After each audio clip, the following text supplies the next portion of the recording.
With that, I'd like to recognize a gentleman from Iowa, a pro-life leader, Mr. King, to speak about these crisis pregnancy centers. I thank Dr. Harris for leading on this special order here this evening and appreciate the opportunity to be recognized. Number of things that I would point out. For starters, I chair the Constitution Committee for a reason. And the delivery by Mr. LaMalfa on California's horrible Reproductive Fact Act law, it's not facts, by the way, but it forces pro-life pregnancy centers to provide free advertising for the abortion industry. I don't think there's any question. If you coerce people to advertise for something that in the first place is immoral and directly runs against the conviction of people that are volunteering their time and those who are contributing their resources to bring about a crisis pregnancy center, which is driven by the hearts of the pro-life community in America, I can't hardly think of anything more abhorrent than having that happen. Now, freedom of speech is one thing. It's that you can't limit speech. But for a state to impose speech, that's another level. That goes beyond. That's beyond the pale of the constitutional First Amendment rights. And so as I think about crisis pregnancy centers and what it matters and how it matters to me and the district that I represent, not long after I was elected to Congress, I went to Gabriel's Corner in Council Bluffs, Iowa. And I walked in there, a crisis pregnancy center, a building that was built in what was an empty lot across the street from Planned Parenthood's abortion center. And as I walked in there, they had a big picture window they had set up and a kneeler there so that you could be there to look out through that window and pray for those mothers that were going into the Planned Parenthood.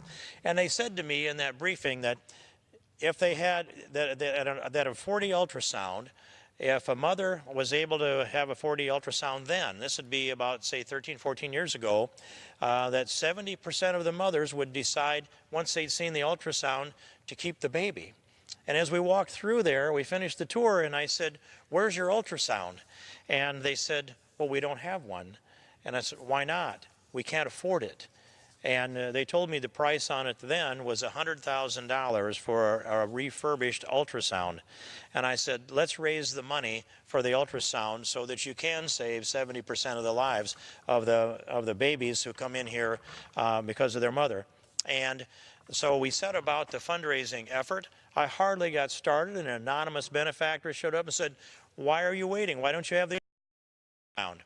And I answered, "We're raising the money." And he said, "Well, go buy the ultrasound, but don't tell anybody who I am." And so he wanted to be an anonymous benefactor. We did that, set up the ultrasound, and the annual dinner for Gabriel's Corner, the first little baby that was saved by Gabriel's Corner that we knew was brought along to that dinner. And I looked back in that dinner, and there was that man sitting at a table, clear back at the end, not talking to anybody, but watching.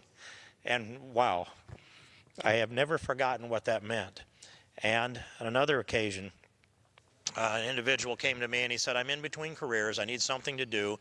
As we discussed this, it came to the foundational idea to establish Mary's Choice in Sioux City, Iowa. They went ahead with that, a Catholic pregnancy center, crisis pregnancy center, and as they followed through, they built that next to, or they developed it next to, Planned Parenthood's abortion clinic. And Planned Parenthood couldn't stand the guilt of people praying for them, so they built a big fence, thinking that was going to block the prayers. Well, I think it had attracted them instead. And the last time I was there, I had my picture taken in front of the Planned Parenthood Center in Sioux City. There's a Century 21 real estate sign in front of there, and you can't read Planned Parenthood of the Heartland any longer on there except in the glue where they peeled the sign off. It's for sale or maybe sold by now. Progress has been made, lives have been saved, their respect for innocent unborn human life has grown, and to muzzle them or force a speech, not just limiting their freedom of speech, but forcing speech. And so I just looked at my iPhone here, and there are a number of ultrasounds that have been texted to me, and I'm kind of like, I guess I would say the #1 proponent of procreation in Congress as far as I know. Here's one. It says, "Baby looked good yesterday, moving like crazy on the ultrasound." And I answer, "This is so beautiful. my prayers going. This ultrasound is an answer to them, God's blessings.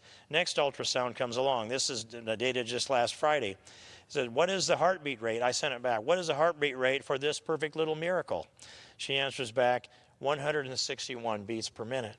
And then I answer, purring along like a finely tuned racing motor. That little miracle. Yes, and she's moving all around is the answer. And here's the conclusion of this. Here, I just think this is so important to implant this in our memory. She answered this way, this mother, these ultrasounds are amazing. Watching her stretch and cross her legs, curl up her hand, suck her thumb. At 19 weeks, I can't imagine anyone contemplating abortion would proceed with it after seeing that in their own little baby. And that little baby is my little granddaughter. And I'm going to stand up for life. So long as I live. She'll back. I want to thank the gentleman from Iowa for those